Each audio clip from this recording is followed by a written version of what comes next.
So the example states, find the sum of the series, and this is the summation from n equals 0 to infinity of x plus n to the power of n divided by n plus 3 factorial.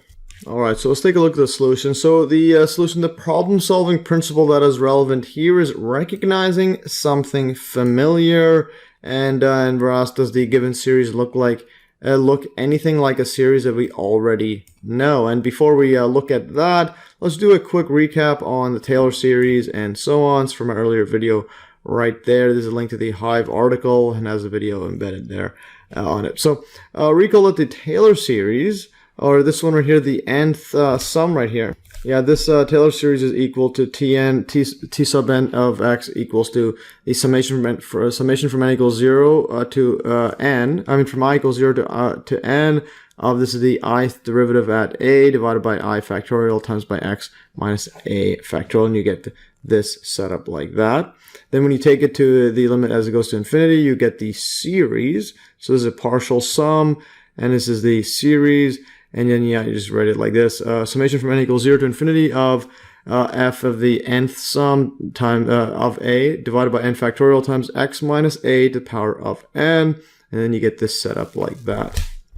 And yeah, this Taylor series, yeah, you could write this where this f is a function. And so you could apply that, write that function as a Taylor series, or just a series. And the theorem is if f of x is equal to the Taylor series plus the remainder, the Rn of x, where t sub n is the nth degree Taylor polynomial of f at a, or just the nth partial sum, and you have the limit as this remainder goes to 0 as n approaches infinity of Rn of x equals 0. So if this remainder is going to 0, therefore you have this right here, the radius of convergence, absolute value of x minus a is less than r. Then f is equal to the sum of its Taylor series, yeah, on the interval of the radius of convergence, so x minus a, absolute value is less than r. So yeah, so you could write a function, write this as a Taylor series, and if the function is equal to this plus remainder, and the remainder goes to 0, then it's equal to its Taylor series. And note that a Maclaurin series is a special case of a Taylor series where a equals to 0. And you could write that as summation from n equals 0 to infinity of, this is of the nth derivative at 0, and then divided by n factorial times x to the power of n. So yeah, notice that there's no a there anymore. That a is 0, so you just have f of 0 plus f prime of 0 divided by 1 factorial, etc. and keeps going on. And below is a table of some functions that are equal to their corresponding Maclaurin series. Yeah, so here's some functions right here, and there's r equals 1, r equals infinity. There's a radius of convergence. We'll get to that in a bit. And just note here, e to the power of x equals the summation from n equals 0 to infinity of x to the power of n divided by n factorial.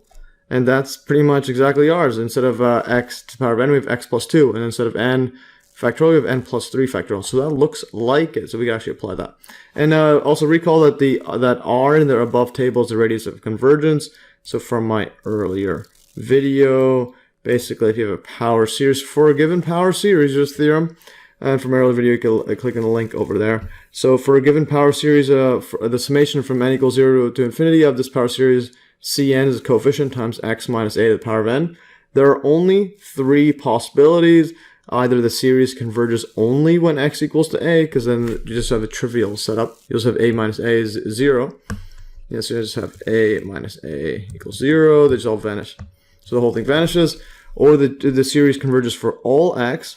Or there is a positive number r such that the series converges if the absolute value of x minus a is less than r, and it diverges if absolute value of x minus a is greater than r. So that's the only 3 setups we have. And yeah, the number r in case 3 is called the radius of convergence. And by convention, r equals 0 in case I, so when it's only just x equals a, and r equals to infinity if it converges for all x, and then the other one you just write it like that. And yeah, there's some other notes on there, and the interval of convergence is the actual interval range. And actually we might as well continue reading it. So first let's go over here. So by convention, the radius of convergence is r equals 0 in case I, and r equals infinity in case II, and the interval of convergence of a power series is the interval that consists of all values of x for which the series converges. In case I, the interval consists of just a single point A. In case II, the interval is negative infinity to infinity, and then there's open bracket because you can't equal infinity. In case 3, note that the inequality x absolute value of x minus a can be rewritten as this, as a so x is between a minus r and is between a plus r.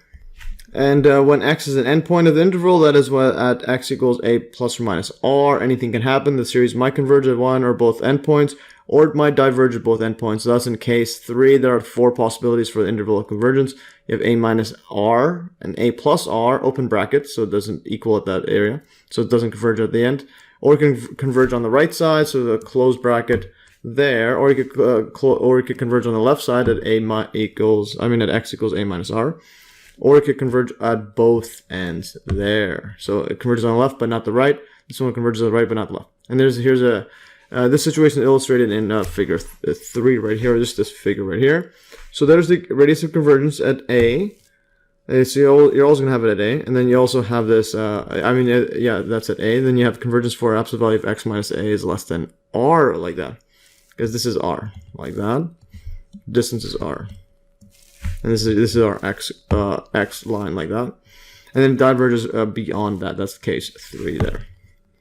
And here's this open circle, but if it converges on there, you just put a dot there. If it converges at both, you put a dot. Anyway, so that was just a quick recap. So now let's go back to our setup. So we have to see what compares with this right here. And in fact, that is our Taylor series right here. The Maclaurin series, e to the x equals to the summation from n equals 0 to infinity of x to the power of n divided by n factorial. All right.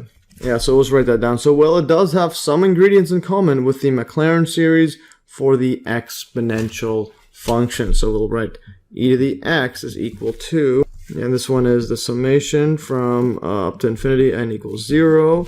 And let's scroll back what it was again. This is x to the power of n divided by n factorial, and the radius of convergence is infinity. So we have x to the n over n factorial equals to, it's equal to 1. When you put a 0 there, then the next one's going to be x to the 1 over 1. And this could be still x plus x to the 2 over 2 factorial plus x to the 3 over 3 factorial plus dot dot dot. And then this is radius of convergence is infinity.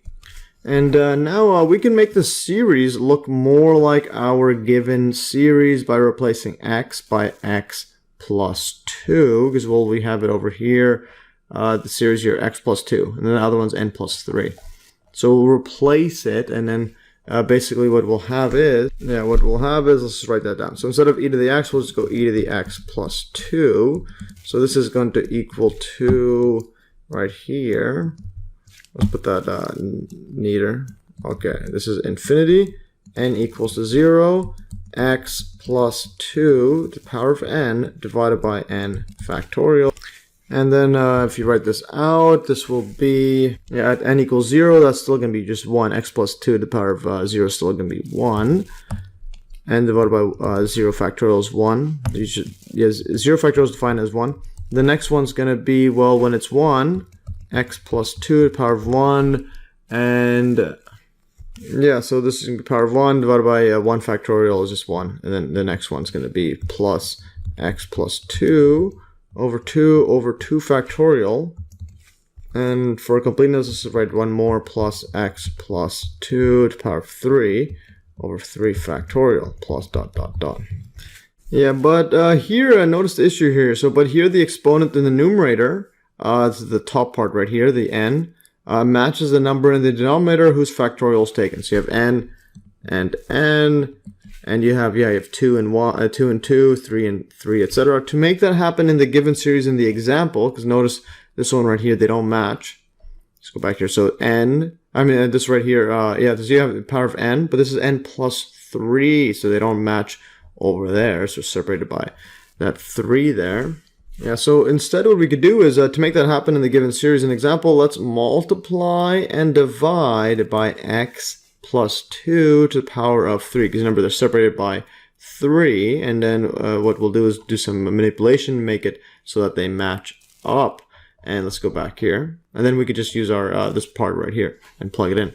So what we have is our series in the example from n equals 0 to infinity of x plus 2 to the power of n over n plus 3. This is just factorial.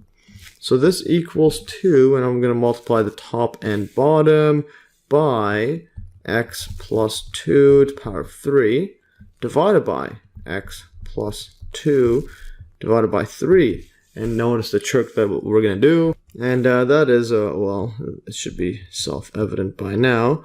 But let's put this here. Summation from n equals 0 to infinity of x plus 2 to the power of n over n plus 3, and then this is factorial like that. So we want to make these the same. So this n needs to match up with this 3, this n plus 3 over there. This one here has n and n. So what we could do is, well, we can combine this. We already multiplied top and bottom, so we're not changing anything.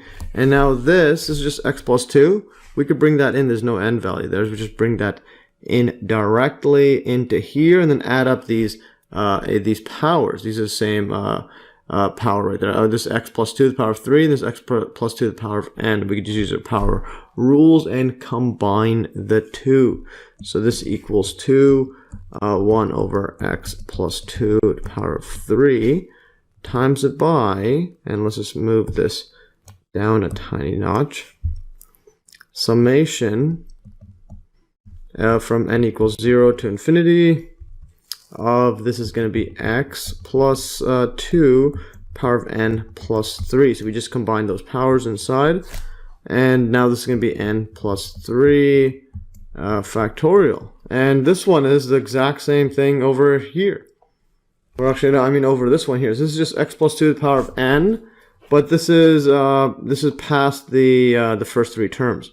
So this is at, you could just start it off at here. So if you put n equals 0 here, you basically start off right here, and you ignore all this setup right here, because you start off at x plus 2 to the power of 3. It's because 0 plus 3 is 3, and then yeah, so then divided by 3 factorial. So you just start off from that. And we can expand this series, so write this as, and just make this more compact. So x plus 2 to the power of negative 3, it's the same thing as this, and then times it by, put a bracket. This is because yeah, when you plug in n equals to 0, you're just going to get x plus 2 power of 3 divided by 3 factorial, plus the next one is going to be n is 1, you're going to get x plus 2 to the power of 4 divided by 4 factorial, and then plus dot dot dot. It keeps going on and on. Yeah, so thus we see that the series between brackets is just the series for x plus 2 with the first 3 terms missing. So this is just e to the x plus 2, and then subtracted by these 3 setups over there. So we just remove those first 3 terms, because you see it's all gone. So we have the summation. Let's put our given series. Let's put this a bit neater. Alright, so I just paused the video and just added that. So summation from n equals 0 to infinity of x plus 2 to the power of n divided by n plus 3 factorial. This equals 2, well, just our x plus 2 power of negative 3 like that, and then times it by e to the x plus 2, and then minus then the next 3 terms. That's this over here, so put a negative on these 3 terms. So 1, then this is going to be x plus 2 squared divided by 2 factorial. So go minus 1, and then minus x plus 2, and then minus x plus 2 squared over 2 factorial. And then that's it. Alright, here I just put the bracket in and fixed it up, and now we just box this whole thing in. So box this in. Yeah, and that is our answer.